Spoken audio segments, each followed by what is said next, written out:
नमस्ते दोस्तों, स्वागत है आपका इस नई कहानी में। दोस्तों, हमारी आज की कहानी है कुर्बानी। दोस्तों, मुझे मीठा बहुत पसंद था। यूं ही रोज मेरे पति ननद और सास से छुपाकर मेरे लिए बालूशाही मिठाई लाते थे। जब मैं दिन भर घर के सारे काम करके थक जाती तो रात को पति मुझे वो मिठाई खिलाते और कहते कि यह मिठाई बहुत महंगी है, सिर्फ तुम्हारे लिए लाता हूँ। मैं पति की मोहब्बत देखकर शर्मिंदा सी हो जाती थी, मगर वो मिठाई जब भी मैं रात को खाती तो मुझे गहरी नींद आ जाती और सुबह उठती तो अजीब सी हालत हो जाती थी। फिर मैंने एक रात मिठाई खाने का ड्रामा किया और नाटक करके ज्यों ही लेटी तो कुछ ऐसा हुआ जिसे सुनकर आपका दिल दहल उठेगा, रोंगटे खड़े हो जाएंगे आपके, इसलिए दिल थाम के सुनिए। लेकिन इससे पहले दोस्तों, आपसे हमारी हाथ जोड़कर विनती है कि आप लोग कहानी को सुनकर हमारे चैनल को सब्सक्राइब करना भूल जाते हैं। कृपया सबसे पहले हमारे चैनल को सब्सक्राइब कर लें। दोस्तों, मेरी शादी को हुए कुछ ही माह हुए हैं। पहले मेरे साथ मेरे पति मुझ पर इतनी ध्यान नहीं देते थे, मेरी कोई बात भी नहीं सुनते और मुझे बहुत बुरा लगता। एक दिन मैं काम करती हुई अचानक बेहोश हो गई। जब मुझे होश आया तो मुझे अजीब सी बेचैनी होने लगी, पर इसके साथ ही मेरे पति के व्यवहार मेरे साथ एकदम से बदल गया था। एक दिन मैंने अपने पति को बताया कि मुझे मीठा बहुत पसंद है, पर आपके घर में तो मीठा ही कभी कभी बनता है। मैंने यह बात ही की थी कि अगले दिन ही जब रात के वक्त मैं थकी हारी कमरे में आई तो मेरे पति ने मेरे सामने एक थैला रखा। मेरे पूछने पर उन्होंने बताया कि तुम्हारे लिए बालूशाही मिठाई लाया हूँ। दोस्तों, अपने पति की बात सुनकर मैं हैरान हो गई रह गई थी। आज से पहले दो कभी मेरे लिए कुछ भी नहीं लाए थे, ये अचानक से बालूशाही मिठाई क्यों लाए हैं। मैं हैरान परेशान थी कि वो अचानक कैसे इतना बदल गए, वो भी अपनी माँ और बहन से छुपकर, जिनकी मर्जी के बिना इस घर का पत्ता भी नहीं ले, और मेरे पति उनकी मर्जी के बिना सांस भी ना लेते। वो कैसे मेरे लिए उनसे छुपकर मिठाई ले आए हैं। कुछ बात हजम न हुई थी, पर मिठाई खाने के फौरन बाद मुझे नींद आने लगी और मुझे एहसास हुआ कि कब मैं गहरी नींद की वादियों में चली गई। सुबह जब मेरी आँख खुली तो मेरा सर चकराने लगा, मेरी अजीब सी हालत हो गई। कुछ यूं लगा कि जैसे मैं अभी गिर जाऊंगी। पर मैं उठी और थोड़ा फ्रेश हुई। जैसे ही किचन में आई, मुझे सास ने घूरते हुए देखा, जैसे न जाने मैं क्या करके आई हूँ। इतनी देर से क्यों उठकर आई हो?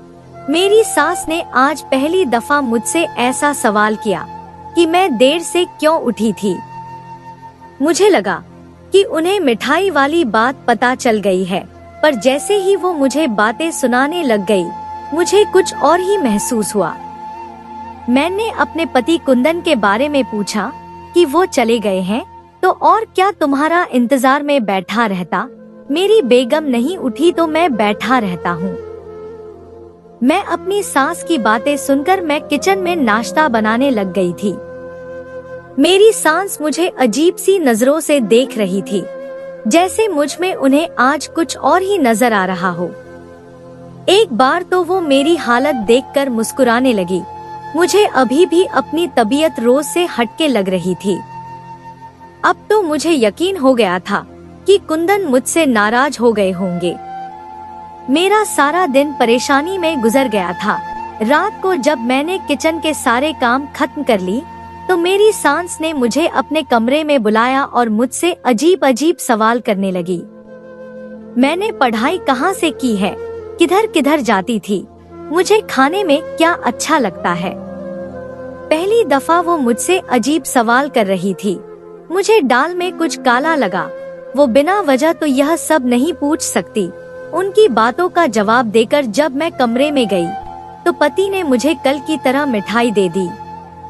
मैं खुश हो गई थी कि वो मुझसे नाराज नहीं है। दोस्तों, मैं मजे से मिठाई खाने लगी और वो मुझे अजीब सी नजरों से देख रहे थे। फिर मैं सोचने लगी कि सारे ऐसे मुझे क्यों देख रहे हैं। मैंने पूछा, क्या हुआ, आप मुझे ऐसे क्यों देख रहे हैं? मुझे उनकी निगाहों से चुभन हुई थी। पहले उन्होंने कभी भी मुझे ऐसा नहीं देखा था जैसे वो मुझे आज दिख रहे थे। कुछ नहीं हुआ, एक बात कहूँ, तुम हमेशा मेरे साथ ही रहना। मुझे हैरानगी हुई, वो अजीब अजीब बातें करने लगे थे। पति का यह बदलाव मुझे डराने लगा था। न जाने वो मुझसे क्या चाहते थे। मेरी नींद से आंखें बंद होने लगी। अपनी बंद होती आंखों से मैंने देखा कि वो मुझे देखकर मुस्कुरा रहे थे। उनकी मुस्कुराहट में न जाने क्या था। मैंने कोशिश की कि मैं अपनी आंखें खोलूं, पर मैं सो गई गहरी नींद। अगले दिन मेरी दोपहर को आंख खुली तो मेरी तबीयत बहुत अजीब हो गई थी। मैंने बेड से उठने की कोशिश की, लेकिन मैं ना उठ सकी। मुझे घबराहट होने लगी, मेरे हाथ कांप रहे थे। मैंने अपने ननद को काफी आवाज दी, पर उस तक शायद मेरी आवाज ही न गई। खुद को संभालती हुई जैसे ही मैं नीचे आई तो सामने ही मेरी ननद और सांस बैठी हुई थी और उन तक आसानी से मेरी आवाज आ सकती थी। न जाने वो मेरे बारे में क्या बातें कर रही थी। उसके बाद मुझे देखते ही खामोश हो गई। क्या हुआ है, आप क्या बात कर रही थी? मेरे पूछने पर दोनों ने एक दूसरे की तरफ देखा। मेरी सांस का रंग फीका पड़ गया। उन्हें लगा कि जैसे मैंने उनकी बातें सुन ली हो। मुझे यकीन हो गया था कि बात मेरे बारे में ही हो रही थी। आखिर ये मेरे साथ क्या कर रही थी? माँ बेटी मुझे दोनों पर शक होने लगा। मेरी तबीयत भी खराब रहने लगी थी। मैं वहाँ से किचन में गई। मेरी सास और ननद वहाँ से उठकर कमरे में चली गई। मुझे अपने पति पर भी गुस्सा आने लगा था। वो मुझसे क्या चाहते थे? मैंने सारा दिन कोई काम न किया था, बस अपने कमरे में पड़ी रही। मैं नहीं जानती थी कि मुझे क्या हो रहा है। दिन ब दिन बदलती क्यों जा रही हूँ। पर मुझे शक होने लगा कि ये जो कुछ भी हो रहा है, इन सब के पीछे मेरी ननद और सास का ही हाथ है। आखिर वो चाहती क्या है? दोस्तों, रोजाना की आदत बन गई थी। मेरे पति मेरे लिए भी महंगी मिठाई लाते। मुझे इसकी अजीब सी आदत हो गई। सारा दिन मुझे रात का इंतजार रहता और मुझे सुकून सा मिलता जब मैं वो खाती। पर सुबह के वक्त ही मेरी आंख खुलती। जब से मैंने मिठाई करनी शुरू की थी, मेरी कभी रात के वक्त भूलकर भी आंख नहीं खुलती थी और अब मुझे ये बात परेशान करने लगी थी। मैं रात को लाउंज में बैठे हुई थी। पति आते ही अपनी माँ के कमरे में चले गए। मुझे देखा भी नहीं। शायद पति को यही लगा कि मैं अपने कमरे में हूँ। और जब वो अपनी माँ के कमरे में गए तो थोड़ी देर बाद ही मेरी ननद भी उधर पहुँच गई और न जाने कौन सी मीटिंग शुरू हो गई। थोड़ी देर बाद मुझे अपने पति के चिल्लाने की आवाज आई। न जाने वह उनसे क्या बोल रहे थे। दरवाजा बंद होने की वजह से मुझे कुछ भी समझ नहीं आ रहा था। कुंदन को पहली दफा उन्हें अपनी माँ और बहन पर यूं चिल्लाते हुए सुना था। उसके बाद मैं उठकर अपने कमरे में चली गई। थोड़ी देर बाद कुंदन भी कमरे में आए थे। उनके चेहरे पर यूं सुकून था जैसे वो अभी ऑफिस से आए हो। हमेशा की तरह आप आज लेट से ऑफिस आए हैं? मैंने जानबूझकर सवाल पूछा। हाँ, काम ज्यादा था। मैंने खाना भी वहीं खा लिया था। उन्होंने बड़ी सफाई से झूठ बोला। मैं उनकी झूठ की वजह समझ न सकी। आज वो फिर मेरे लिए मिठाई लाए थे। पहले तो मैंने खाने से मना किया, पर वह जिद करने लगे कि उनके जिद पर मैंने थोड़ी सी मिठाई खाई और बाकी रख दी। उन्होंने फिर मुझे थोड़ा और खाने को कहा। थोड़ी देर बाद मुझे नींद आ गई। अचानक मुझे नींद में चुभन महसूस हुई, जैसे किसी ने सुई चुभो दी हो। पहली दफा मुझे आज नींद में कुछ महसूस हुआ था। मैंने जबरदस्ती अपनी आंखें खोली और लाइट ऑन करके देखा, पर वहाँ तो कुछ भी नहीं था। कुंदन सो रहे थे। मैं लाइट ऑफ करने लगी। पर मुझे महसूस हुआ कि जैसे कुंदन शो नहीं रहे, बल्कि जबरदस्ती आंखें बंद करके लेते हुए हैं। दोस्तों, मैंने उन्हें आवाज दी, पर वो टस से मस न हुए। मैं अपनी गलतफहमी समझकर लाइट ऑफ करके लेट गई और फौरन ही सो गई। मुझे नींद में यूं महसूस हुआ कि जैसे कोई मेरे पास ही बातों में लगा हुआ है, लेकिन मुझ में आंखें खोलने की हिम्मत न हुई और न ही मुझे बातों की समझ आई। पर इतना जरूर सुनाई दे रहा था कि कोई बोल रहा है और बातें हो रही है। सुबह मेरी जल्द ही आंख खुल गई थी। कुंदन किसी से फोन पर बात कर रहे थे। मुझे जगाता देखकर फौरन उन्होंने कॉल कट कर दी। मैंने उनसे रात के बारे में पूछा। रात को किसी से बातों में लगे हुए थे। हमारे कमरे में कोई और भी था क्या? मेरी बात सुनकर कुंदन एकदम से घबरा गए थे। उनका रंग फीका पड़ गया था। मैंने नासमझी से उन्हें देखा, कोई भी नहीं था। ऐसे घबरा गए जैसे चोर चोरी करते पकड़ा जाए, न जाने क्यों घबरा गए थे। आप परेशान न हो, मैंने शायद कोई सपना देखा हो। अक्सर सपने में भी ऐसा ही होता है। फिर मैंने मुस्कुराते हुए कहा। वो भी कहने लगे, हाँ ऐसा ही है, लेकिन मुझे दाल में कुछ काला लगने लगा। सारा दिन मेरी सास मेरे साथ उखड़ी रही। मुझे बहुत अजीब लगता अब अपनी सास का यह रवैया। यह मेरी वो ही सास थी जिसने कितनी मिन्नतें करके मेरी माँ बाप से मेरा हाथ मांगा था। कैसे जब ये मुझे इस घर में ब्याह कर लाई थी, मेरे पैर जमीन पर नहीं लगने देती थी। जब भी मेरा कहीं से रिश्ता आता तो मेरी माँ बाप इनकार करते देते, या न जाने मेरी माँ बाप ऐसा क्या कहते कि रिश्ते वाले खुद ही इनकार करके चले जाते हैं।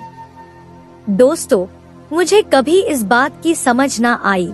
फिर एक दिन मेरी सास अपने इकलौते बेटे के लिए मेरा हाथ मांगने आई। वो पहली औरत थी जिन्होंने इतनी मिन्नतें करके मेरा रिश्ता मांगा था। मेरे माँ बाप ने हाँ कर दिया। फिर न जाने क्या हुआ कि मेरी सास ने इस रिश्ते से इनकार कर दिया और मेरे माँ बाप बजाय उदास या परेशान होने के इनकार होने पर खुश हो गए। मुझे कभी यह बात समझ नहीं आई कि मेरी माँ बाप मेरे रिश्ते से इनकार क्यों करते हैं। वो क्यों मेरी शादी नहीं होने देते। कुछ दिन बाद मेरी सास फिर से आ गई और कहने लगी कि मुझे आपकी बेटी को ही बहू बनाना है। वह कहती थी, हम सब कुछ कर लेंगे, आप फिक्र न करें, आपकी बेटी का घर बर्बाद नहीं होगा। मुझे आज तक अपनी सास की वो बातें याद है, पर यह नहीं जान सकी कि उन्होंने यह बातें क्यों की थी। लेकिन शादी के शुरूबी के दिनों में मेरी सास बहुत अच्छी थी। अब अचानक इतना क्यों बदल सी गई थी। दोस्तों, मुझे बिल्कुल भी समझ नहीं आ रहा था कि मेरी जिंदगी में हो क्या रहा है, पर मैं अपने पति पर शक नहीं करना चाहती थी। वो तो मुझसे इतनी मोहब्बत करते हैं, कभी कभी उनकी मोहब्बत के सामने शर्मिंदा हो जाती हूँ। वो मेरा इतना ख्याल रखते हैं, मेरे लिए अपनी माँ से भी झगड़ लेते हैं और मैं उन्हीं पर शक करती हूँ। मैं लाउंज में दोपहर के वक्त बैठी हुई थी। अचानक से मेरी सास मेरे पास आई और गुस्से से बोली, बहुत तेज हो गई हो, मेरे बेटे को उंगलियों पर नाचना चाहती हो। ये नए नए ड्रामे करके क्या साबित करना चाहती हो?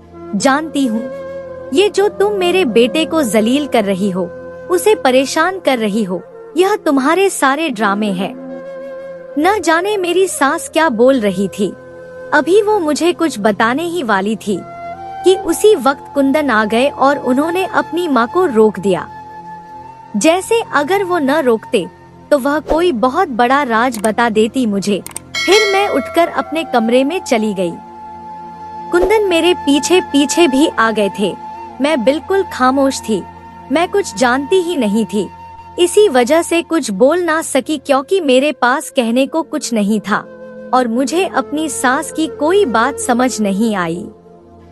वो किस ड्रामे की बात कर रही थी, मैं कौन सा ड्रामा कर रही थी। अक्सर अब मेरी सास जाकर मेरे कमरे की तलाशी लेती, कभी मेरे कमरे से कोई चीज उठा कर लाती तो कभी कोई। मैंने भी कभी उनसे कोई सवाल न किया। मैं कुंदन से उनकी जल्दी आने की वजह पूछी, पर उन्होंने कोई जवाब न दिया और बाहर चले गए। दोस्ती, रात के वक्त मैं उनके इंतजार में सो चुकी थी। उन्होंने ही आकर मुझे उठाया और मुस्कुराते हुए कहा कि थोड़ा सा इंतजार कर लेती, मुझे आना तो घर ही था और लगता है अब मीठा पसंद नहीं रहा। तुम्हें पहले तो बड़े जोश से खाती थी मिठाई। मैंने उनकी बात सुनी और मुस्कुराने लगी। मैं तो अब भी खाती हूँ। यह कहकर आज भी मैं जी भर के खाने लगी, पर जैसे जैसे मैं वो खा रही थी मेरा सर चक्करा रहा था। अचानक मैंने देखा कि कमरे में कोई लड़की दाखिल हुई है, पर उस वक्त तक मुझ में हिम्मत ही नहीं थी कि मैं आंखें खोलूं। दोस्ती, मुझे इतनी सुकून की नींद आ रही थी कि मैं दुनिया जहां से बेगाना होकर उस वक्त सोने के लिए बेताब थी। तकिए पर सर रखते ही मुझे सुकून मिला और उस वक्त मुझे कोई हर्ज नहीं थी कि कमरे में कोई लड़की आई है या लड़का, मुझे बस सोने की थी। मैं सुकून की नींद सो गई, ये सोचे बिना कि वो लड़की मेरे कमरे में क्या करने आई थी, वो भी इतनी रात के वक्त, यहाँ तक कि मेरा पति भी कमरे में मौजूद था। सुबह उठकर मैं यही सोचने लगी कि आखिर वो लड़की कौन थी और क्यों मेरे कमरे में आई थी। सारा दिन मेरा उसी परेशानी में गुजर गया। उसके बाद मैंने फैसला कर लिया था कि अब से मिठाई नहीं खाऊंगी। सब कुछ इसी की वजह से हो रहा था। जब से मैंने खानी शुरू की थी, सारे ही बदल गए थे। मेरी सास और ननद का मेरे साथ बुरा व्यवहार हो गया और मेरे पति का मेरे साथ अच्छा हो गया। रात के वक्त जब कुंदन मिठाई लाए, मैंने सोचा कि मना कर दूं, पर मैं ना न कर सकी। जितने प्यार से वो मुझे दे रहे थे, वो मुझे पकड़ा कर बाहर चले गए। थोड़ी देर बाद आए तो मैंने तकिए पर सर रख कर के सोने का ड्रामा करने लगी। पहले कुंदन न जाने किससे बात कर रहे थे, मुझे कुछ समझ न आई। वो इंग्लिश में लगे हुए थे। मैं भी सोने वाले अंदाज में लेटी रही। फिर मुझे सच में नींद आने लगी जब काफी रात हो गई। रात के 12 बजे एक वक्त था कि कोई कमरे में दाखिल हुआ।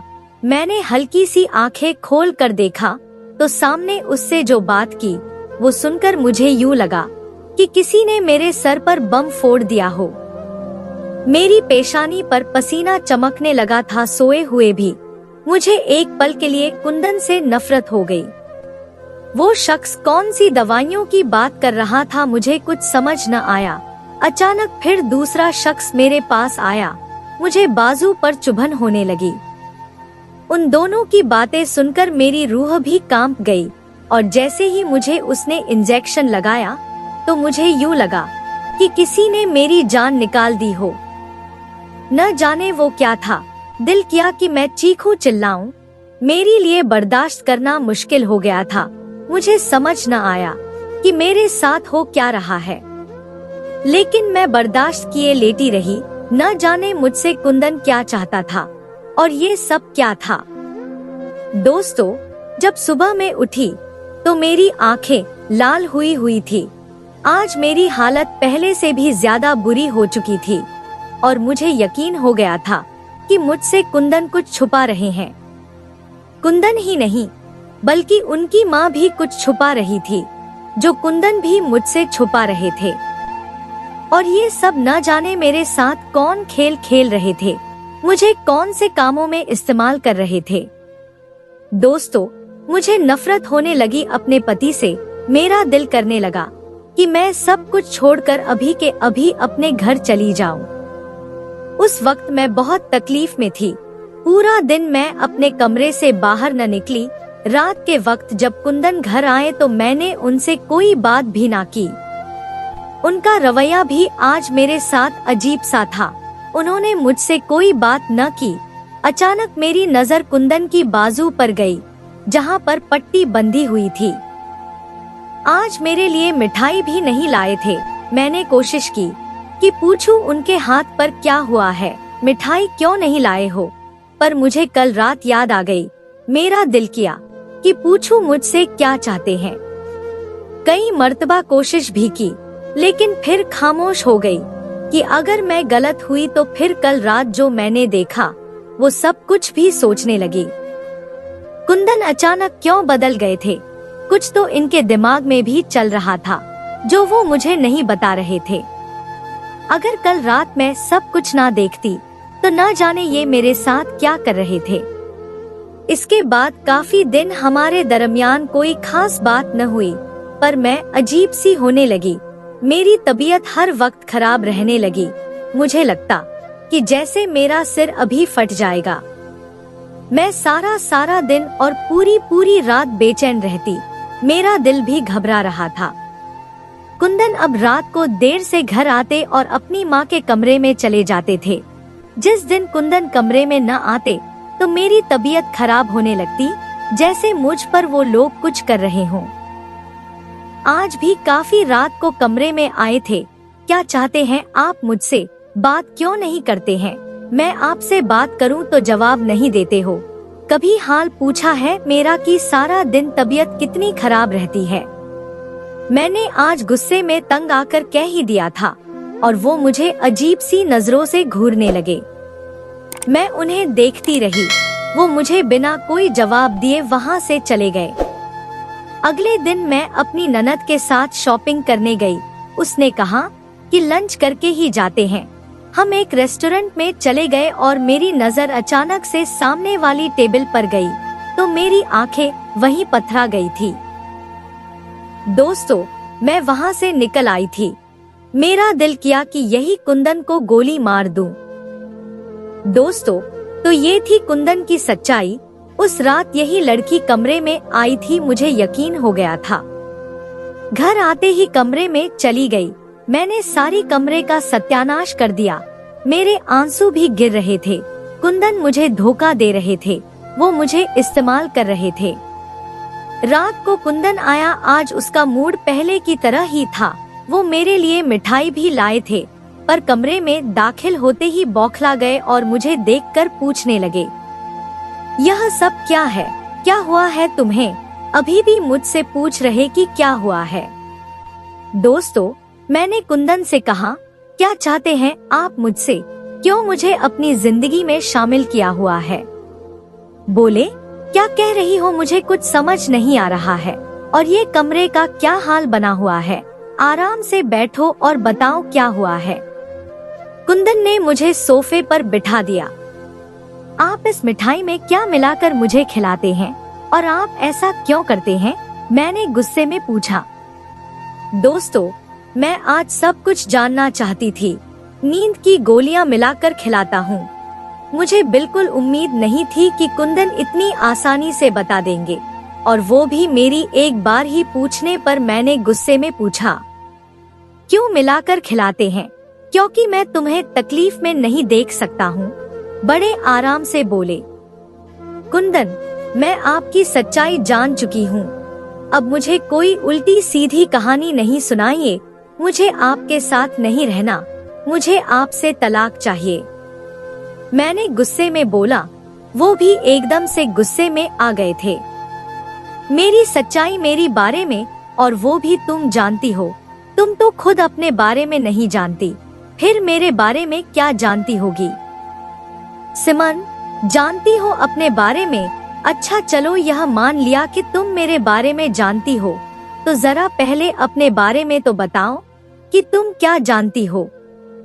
वो मुझसे ऐसे पूछने लगे कि जैसे मुझे अपने बारे में मालूम ही नहीं, या फिर मैं अपनी जिंदगी का कोई राज ही नहीं जानती।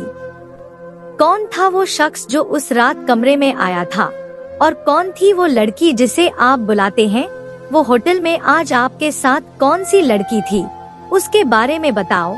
और अपनी माँ के कमरे में जाकर मुझ पर जादू करते हो। मुझे अपने बारे में सब कुछ मालूम है, मैंने गुस्से में चिल्लाते हुए पूछा। और तुम अपने बारे में यह जानती हो कि तुम्हारी माँ बाप क्यों तुम्हारी शादी करना नहीं चाहते थे? वो सिर्फ मुझसे ही नहीं, बल्कि किसी से भी तुम्हारी शादी नहीं करना चाहते थे, क्योंकि तुम एक बीमार लड़की हो। और वह कहते थे कि तुमने जल्द ही पागल हो जाना है। जो भी तुमसे शादी करेगा वह तुम्हें तलाक दे देगा। मेरी माँ भी फिर तुम्हारा रिश्ता नहीं लेना चाहती थी। मेरी जिद पर तुम्हें मेरी माँ ने इस घर की बहू बनाया। और रही बात तुम्हें नींद वाली गोलियां खिलाने की, तो एक रात थोड़ी सी मिठाई तुमने खाई थी, अपना हाल देखा था। मर जाती तुम अगर नींद की दवाई न खाती। नींद वाली दवाइयाँ खिलाकर इलाज करवा रहा था तुम्हारा, और वो लड़की तुम्हारा इलाज करने आती थी। और उस रात वो डॉक्टर था मेरे साथ जिसने तुम्हें इंजेक्शन लगाया था। मानता हूँ कि रात के वक्त वो लड़की आती थी। अगर कहती हो तो मैं बात भी करवा देता हूँ कि वह यहाँ क्या कर जाती थी। और वही लड़की आज होटल में भी मेरे साथ थी और एक उम्मीद दिला रही थी, हाथ पर हाथ रखकर कि तुम्हारी बीवी को कुछ नहीं होगा। और यही रोजाना मेरा अपनी माँ से झगड़ा होता था।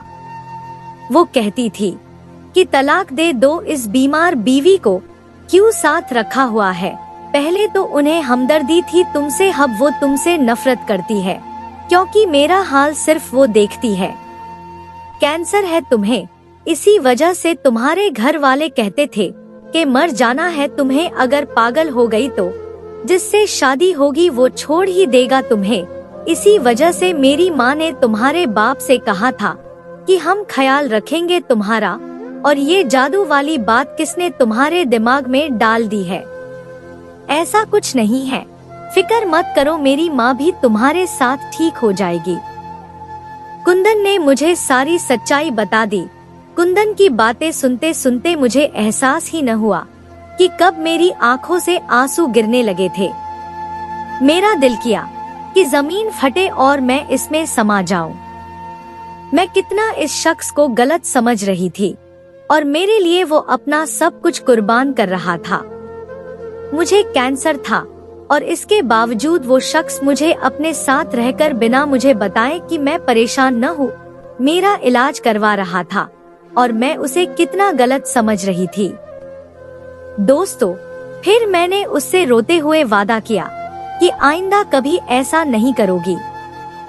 वो भी मुस्कुरा दिया, जानता हूँ अब तुम कभी ऐसा नहीं करोगी और तुम जल्द ही ठीक हो जाओगी। कुंदन ने मुझे दिलासा दिया और अब मैं बिल्कुल ठीक हूँ। तो दोस्तों, ये थी हमारी आज की कहानी। आपको सुनकर कैसी लगी हमें कमेंट करके जरूर बताएं। दोस्तों, हमारी वीडियो को ज्यादा से ज्यादा अपने दोस्तों में शेयर करें और हमारे चैनल को भी सब्सक्राइब कर लें ताकि आने वाली वीडियो का नोटिफिकेशन आप तक तुरंत पहुंचे। मैं मिलती हूं आपसे अगली वीडियो में, तब तक के लिए धन्यवाद।